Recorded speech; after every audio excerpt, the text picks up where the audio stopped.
ነው ክብሩን አልጠበቀም። እንዴት ነው ሴት ልጅ እኮ ተደፈርኩ ብትል አንቺ ወንድ ስትደፍሪ ማን ነው ደፋሪ ነሽ ተብለሽ ብትከሰሽ እንኳን ባትከሰሽ እንኳን አይኑ ሴቷ ክብሯን ዝቅ አድርጋለች። ግን ደግሞ ወንድ ልጅ ተደፈረ የሚባለው ነገር እሱም ክብር ዝቅ ብሏል። እሱ ክብር ዝቅ አላለም እኮ ራሱን አላለም። ሳያውቅ እኮ ነው አላወቀም ማለት እኮ ተደፍሯል ማለት ነው። አላቅም። አንቺ ምንድን ነው? አይ ፋፊማ የሆነ ነገር አለሽ። ተይ ተይ፣ ከበቀደም ጀምሮ ነው። ተይ እንዴ ትታወቃላችሁ እንዴ? ሜሴጅ ትላላካላችሁ። ገንዬ ስራ ላይ ነበርኩኝ ማለት ፋፊ ምን ሆነሽ ነው አንቺ? ወደ ኋላማ ኖ እኔ ምንም አላልኩኝ። አትመለሻ ወደ ኋላ። እኔ እኮ ስራ ላይ ሆኜ ነው እየሰማኋችሁ ነው። ኖ ወደ ኋላ ተመልሽ ሳይሆን ምን አለ መሰለሽ እዚህ ድራማ ላይ ፓፒ አንዳንድ ጊዜ ሁለት እንትን ውስጥ ሆነሽ ነው ሁለት ጨዋታ ውስጥ ሆነሽ ነው የምትጫወችው። ግን እንደዛ ሆነሽ አስተያየት አትስጪ። አንዱን ይዘሽ አስተያየት ስጪ። አልፏል። እኛ አሁን ለምን አንዱን እንዳላስኩ ታውቂያለሽ? ግን ማለት ግራም እንትን ነው ይሄ ነገር ግራ እየተጋባሽ እንዴት ነው አስተያየት ልትሰጪ የምትችይው? ዝም ማለት ነው። ግራ ተጋብቼ ምናምን ሳይሆን ለምን መሰለሽ ይሄ ነገር አሁን ለምሳሌ እኔ ላይ ቢሆን እንዴት መጋፈጥና ይሄን ነገር እየሰማሁ ቆማለሁ የሚለው ነገር እንትን አለኝ። አሁን አጠቃላይ አሁን ይኸውልሽ ልንገርሽ ፊፊ፣ አሁን እኔ ዛሬ ያየሁት ቪዲዮ ሁለት ሴቶች አንድ ወንድ እየተረባረቡበት ነው ለኔ የታየ። ሁለት ሴቶች ቆመው ወንዱ አልፈልግሽም ውጪ አንቺ እየተባሉ ማለት ነው ነው የምነግርሽ፣ እንደ ስራው የምነግርሽ። ከዛ ይሄ ምንድነው? ይሄ ሴትነትን ያረከሰ ማለት ነው። ገባሽ? ሴት ልጅ አይደለም አልፈልግሽም ተብላ ምርጫ ውስጥ አትገባም። ብዛት አንደኛዋ ሴት የመጀመሪያዋ ሴት ምርጫ ውስጥ የምትገባ አይደለችም። ምርጫም የምትመረጥም አይደለችም። ብዙ ነገር ስላት የነበረ እኔ ከሷ ሌላ ለደቂቃ እንኳን መለየት አልፈልግም ትይ ነበረ። እንዴት ነው ፍቅር በደቂቃ በ3 ቀን በቃ ተብሎ የሚወሰነው? ፍቅር እኮ ህይወት ሁሉ ያሳጣል እኮ። ሰው ህይወቱን እኮ ያጠፋል እኮ ስለ ፍቅር ብሎ። እንዴ መለያየት እኮ ሞት ነው። ይሄን ታውቂያለሽ እንዴ? መጀመሪያው ሞት ነው፣ ቀጥሎ መለያየት ነው። እንዴት ነው አንቺ የምትወጃትን የምታፈቅሪያትን እሺ ለኛ አፈቅራታለሁ ብለሽ አልነገርሽኝም? እንዴት ነው የምታፈቅሪያትን ሴት በቃ ብለሽኝ ከዛች ትላንትና ቀላብዳ በመጣችው ሴት መሀል አቁመሽ አልፈልግሽም የምትባል ሴት እኮ አይደለችም። እዚህ ጋር እኮ ሚዛናዊ ያለ ነገር አይደለም። አልፈልግሽም በሌላ ሴት ፊት ቀርቶ ከእሷ ጋር ማወዳደሩ መባል የለባትም። የመጀመሪያዋ መባል የለባትም። ምትባል ሴት አይደለችም። እንደ ስራው ነው የምላችሁ። ስራ ነው ብላችኋል። እንደ ድራማው ነው አስተያየት የምንሰጠው። ሁሌ ደግሞ ዝም በይ እንደሱ አትበይ ትሉኛላችሁ። እዚህ ጋር አንድ ሰው ቆይ ከኔ ጭምር ስድብ አይደለም የምንሳደበው። እኛ ስራ ቤት አይደለንም፣ ልንሳደብ አይደለም፣ የስድብ ዲግሪ ልንቀበል አይደለም እዚህ የመጣ ነው። ሁሌ ይሳደባሉ፣ በስነስርዓት አያወሩም ነው።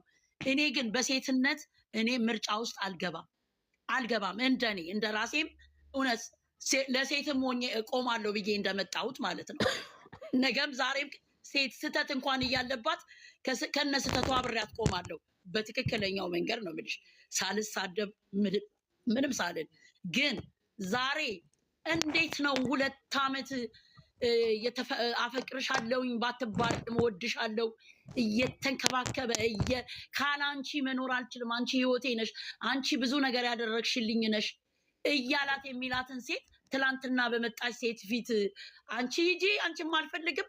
እንደውም ብዙ ጫና ያለው በዚች በእኛ ልጅ ላይ ነው ብዙ ጫናው የሚታየኝ እኔ። ምክንያቱም አብረው ነው ከወደሱ ጀምረሽ ገንዬ፣ ከወደሱ ጀምረሽ ልጅቱ ምን እንዳለ ታውቂያለሽ? ገንዬ የመጣች ጊዜ አንቺን ለስራ ነው እኔና እሱማ ፕራይቬት የሆነ ላይፍ አለን ብላታለች እኮ። ስለዚህ በፕራይቬት ላይፍ ነበራቸው፣ ህይወት ነበራቸው ማለት ነው። እቺ ለስራ ነው፣ ለፍቅርም እየተዋሸን ነው። ኦዲየንሱ ነው የተዋሸው። እና ሃይሚ ናት የተዋሸችው እንጂ ሁለቱም ይተዋወቃሉ። ዛሬም ራሱ እንደሚተዋወቁ ነው ንግግራቸው። እሷን ለማስወጣት ይህን ዘዴ እንጠቀም አይነት ነገር ነው የተጠቀሙት። ስለዚህ እኮ ምንም እኮ ይሄ እኮ ኦዲየንሱ እኔ አሁን እንደውም የታየኝ ምንድን ነው የብልጣብልጥነት ወሬ ነው የታየኝ። እኔ አንደኛ ነገር ትላንትን ብየዋለሁ፣ የፈለጋችሁትን በሉ ፈለጋችሁትን በሉ። ትላንትም የታየኝ ነገር ዛሬም ተደገመ። ምንድን ነው ትላንትና የታየኝ ነገር የጥፋተኝነት እንትኑን ወደዚች ወደኛ ልጅ ላይ እያደረገ ይመስለኛል። በዛ ላይ በጣም እያዋረዳት እየናቃት፣ አንደኛ ነገር እየናቃት እሷ አርግዛ እንደመጣች እሷ ሄዳ እንደተኛች ከወንድ ጋር እንጂ የሚመስለው እሱ አደረገ ባያደርግ እንኳን እቺ ልጅ ስለተባለ በጣም መሸከም ያቅታታል። በጣም ትልቅ ሰው ራሱ መሸከም ያቅተዋል አይደለም እቺ ልጅ። ገብቶሻል? ስለዚህ ሁሉን ነገር እሷ ስላላመነችው ማን ያምነዋል? እናቱን ብትሆን እኮ አታምንም። ምክንያቱም እኔ አላደረግኩም ብሎ ዲሳይድ አድርጎ ራሱ አላለም። ሂጅልኝ አንቺ ስላላረግኩ አጠገቤ እንዳደርሽ አንቺ ሴትዮ አላለም።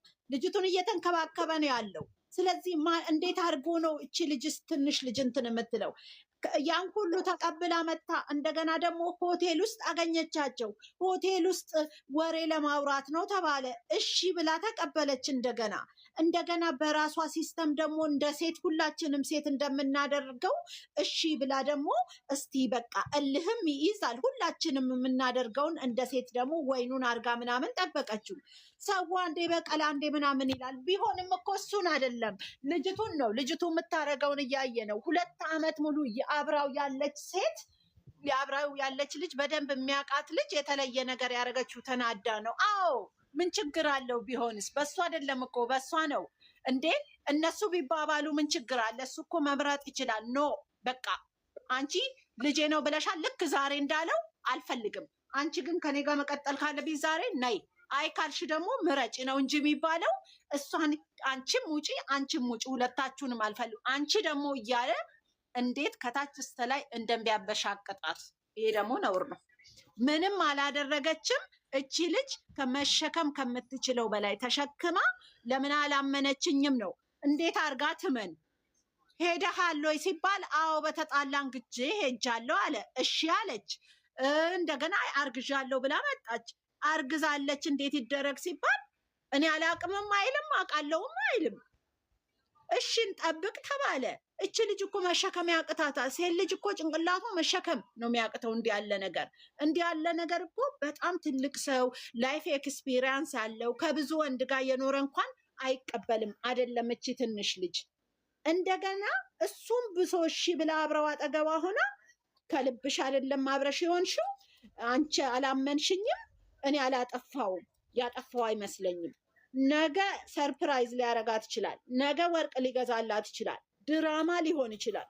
እኔ ግን እማወራው ለሴት ልጅ እንደዚህ አይነት ነገር አይገባም። ከዛ አልፎ ደግሞ ተከትለውት ሂዱልኝ፣ አንቺም ሂጂ፣ አንቺም ሂጂ። ሃይማኖት ታደሰ ሂጂ ትባላለች። እንዴት ነው ሂጂ የምትባለው? ይህንን ብቻ እንዴት ነው ሃይማኖት ሂጂ የምትባለው? አልፎ ደግሞ እንደገና መኪና ውስጥ ያቺ ፊቱን እየነካካች ውጭልኝ ትባላለች። እንደዚህ አይነት ማዋረድ፣ እንደዚህ አይነት ዝቅ ማድረግ ለሷ ይገባታል። ይሄን ያህል ዓመት አብሮ የኖረ ሰው ግንኙነትን ባይኖሯቸው ነገ እኮ ይገናኛሉ። ነገ በጓደኝነትም መንገድ ላይም በሰላምታ እንዳለው ይሄን ያህል አበሻቅጦ ዞር በይ ከዚህ ይባላል? ምን ሲለን ነበረ? አይደለም ምን ሲለን ነበረ? እሷን ምን ሲላት ነበረ? ለካ ለቪዲዮ ላይ ነበር እንዴ እንደዛ ሲል የነበረው? እንደዛ ሲያደርግ የነበረው ኦዲየንሱ ለመያዝና ለጥቅማ ጥቅም ነበረ እንዴ?